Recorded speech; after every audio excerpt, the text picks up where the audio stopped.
Hey guys, welcome to another episode of 5 Minute Friday, where we talk for about 5 minutes about luxury. Today I'm going to do a little comparison video about two very classic bags in my collection. So let's go ahead and get started. So the first bag is the Saint Laurent Sac De Jour. I have mine in the small size. This one retails for around $3,000.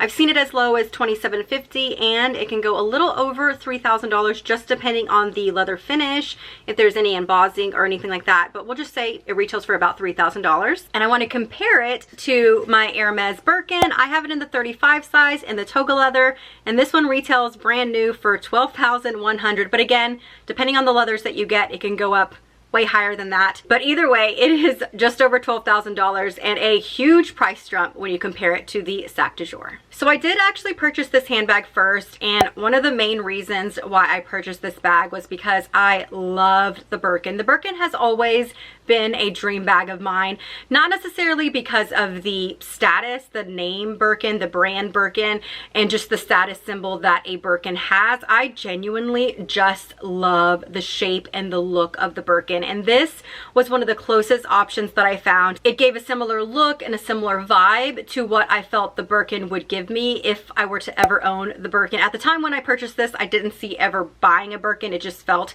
out of reach for me. So I decided to go ahead and buy this one, and I truly fell in love with this piece. I still love this bag. I think it's a beautiful bag. I do want to do a quick little overview of the bag. You do not have any open compartments. It is more of a tote style bag. It's just open on the top. You've got the pleating detail here on the side, and then it is just solid in the back. You've got a double handle. You've got the signature like cloak lock there. On the inside, it is separated by two different compartments with a zipper compartment in the center. On this one, you do get a longer shoulder strap, so if you do want to carry it longer, you can do that as well. I will say I have never carried it that way. I always just typically left the strap in the bag. I usually keep it here in that zipper compartment, and then utilize the side compartments whenever I'm putting my things in them.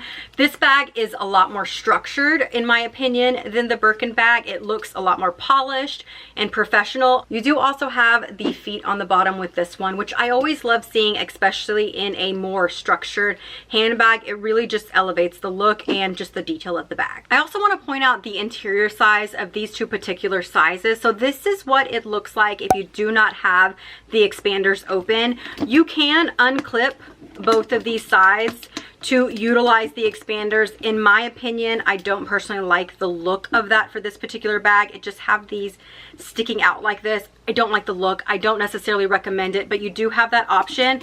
But even when you do expand it, it really doesn't expand that much. This is as wide as it will expand versus it being closed here. Now here is my Birkin in the 35 size. Now this is what it looks whenever I have it storing on my shelf. It is stuffed, but I wanted to go ahead and give you a little overview of what it looks like. In the front, you can see you've got a flat pocket with a like belt type of detail. You do have some pleating here on the side. However, it's not necessarily a design element. It's the actual movement of the bag, because it does actually expand versus it just being a, you know, piece of the design. And then on the back, it is very similar to the Sac De Jour, where it's really simple. As you can see, the top is not open because you do have this flap here that is closed with this belt detail. I went ahead and removed the belt, and I just wanted to show you how this comes off. So you can see once you open it, then it does look a lot more tote style. But let me go ahead and remove the stuffing. Once the stuffing is removed, you can see that the bag has a lot more of a relaxed look, which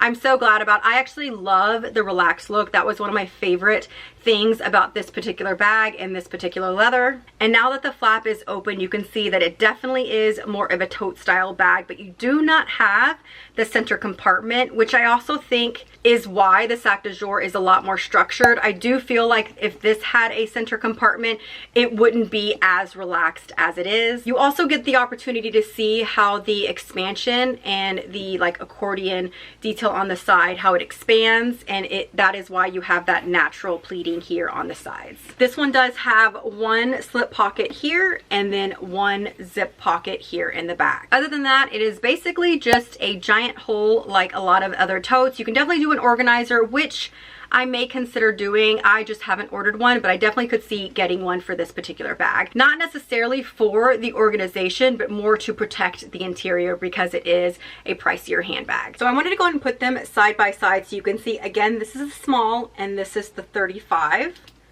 And this is what it looks like. The comparison, I think they are very comparable, but also very, very different. In my opinion, this one is a lot more structured and a lot more polished, and this one actually has a relaxed kind of luxury feel to me. Now, obviously, depending on the leather that you get, the weight is going to vary, but comparing these two leathers, the Birkin is a lot heavier, which is actually surprising considering the fact that you do have a lot more organization in this bag naturally. You have the center compartment, you have the extra pleating detail, but the Birkin is definitely heavier. Another thing I want to point out in regards to the two bags is the lack of hardware on the Sac De Jour. So if you are not into hardware, you don't want to have to worry about like any tarnishing or scratching or anything like that, the Sac De Jour is a really good bag to go for. As you see, you don't see any hardware on the outside of the bag at all. You've got hardware on the feet, you've got hardware here in the lock, and then you've got hardware on the inside of the bag. And on the Birkin, it's actually the complete opposite. You've got a lot more hardware on the outside, you've also got it on the feet,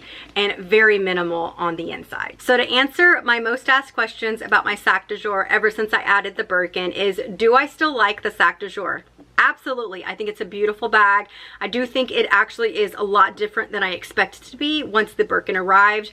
I was expecting to not feel a need for the Sac De Jour in my collection, but because of the two that I have, I think the color is different enough.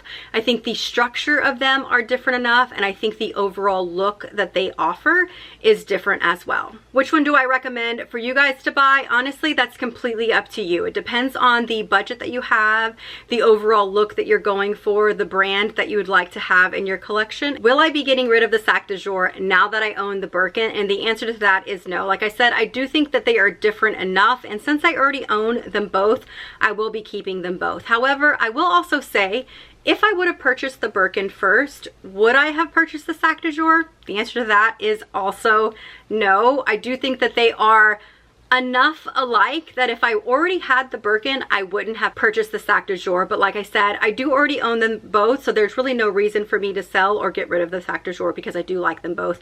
And even though they are similar enough, I also think they are different enough since I've already got them. So which one is your favorite? Do you have either of these or maybe both on your wish list? Let me know down in the comments below. If you're new to my channel, my name is Amanda. I do fashion, luxury, and lifestyle videos here on my channel, so make sure to hit that subscribe button and that notification button to join the YouTube family. Before you head out, make sure to check out one of these, and I'll see you in the next one. Talk to you soon. Bye-bye. Sometimes it really feels like I lose control.